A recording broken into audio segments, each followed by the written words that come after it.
ప్రియతమ సహోదరి సహోదరులారా, ముందుగా పునీత యూదా గారి 60 రోజుల ప్రార్థనాంజలిలో 3వ రోజునకు స్వాగతం సుస్వాగతం. నిన్నటి విషయాన్ని ఒకసారి మనం చూసుకున్నట్లయితే, యూదా అనే పదానికి ఉన్నటువంటి ప్రాముఖ్యతను గురించి మనం తెలుసుకొని ఉన్నాము. యూదా అనే పదానికి ఉన్నటువంటి ప్రాముఖ్యతను తెలుసుకున్నటువంటి ఈ యొక్క తరుణంలో ఇద్దరు గొప్ప వ్యక్తులు ఉండేవారు, యూదా అనే పేరు కలవారు అని చెప్పుకున్నాం.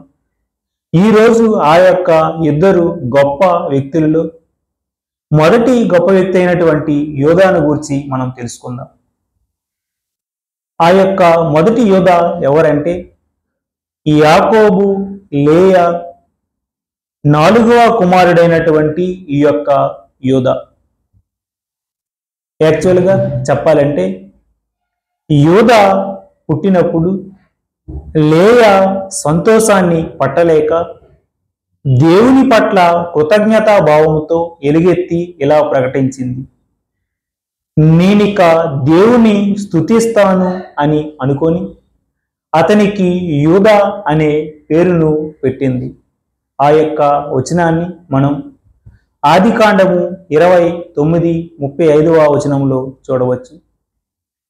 ఈ యొక్క యూదా నేను ముందుగా చెప్పిన విధముగా 4వ పుత్రుడు. పెద్ద కుమారుడు కానప్పటికీ కూడా ఈయన అన్నదమ్ముల మధ్య నాయకత్వాన్ని వహించాడు. ఎప్పుడు అని ఒక్కసారి మనం బైబిల్ను పరిశీలించుకున్నట్లయితే, యోసేపు వారిని అన్నదమ్ములందరూ కలిసి గొయ్యి తీసి కప్పి దానిలో పడవేసి చంపేద్దాం అనుకున్నటువంటి ఆ యొక్క తరుణములు, ఈయన మన సహోదరుడు కదా, మన రక్తాన్ని పంచి పుట్టాడు కదా, మన అన్నదమ్ముల్ని మనం ఏ విధముగా చంపుదాం అని చెప్పి యోసేపు మరణాన్ని ఆపి ఈయన ఇస్మాయిలుకు యోసేపు వారిని 20 నాణెములకు అమ్మడానికి ఈయన చూస్తాడు. సో ఈయన చెప్పిన ప్రకారమే అన్నదమ్ములు అందరూ కూడా ఈయన నిర్ణయానికి అంగీకరిస్తూ ఉంటారు. ఈయననే తరువాత తండ్రి యాకోబు వృద్ధాప్యంలో ఉన్నప్పుడు దీవించాడు.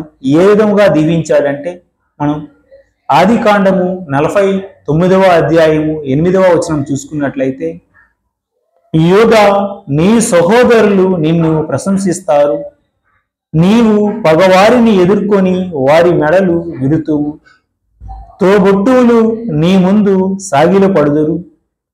యూదా నీవు సింహపు పిల్లవు, వేటాడి విడివికి తిరిగి వచ్చేదవు, నీవు సింహము వలె పొంచి నేలపై పరుండెడదవు, సింహమును నిన్ను రెచ్చగొట్టగల సాహసి ఎవడు, హక్కుగల రాజు వచ్చే వరకు సకల జాతులు వారు విధేయులై ఉండు వరకు రాజదండము యూదా చేతి నుండి జారిపోదు, రాజధ్వజము అతని సంతతి వారి నుండి తొలగిపోదు అని ఆయన తన యొక్క కుమారుడైనటువంటి యూదాను దీవిస్తూ ఉన్నాడు.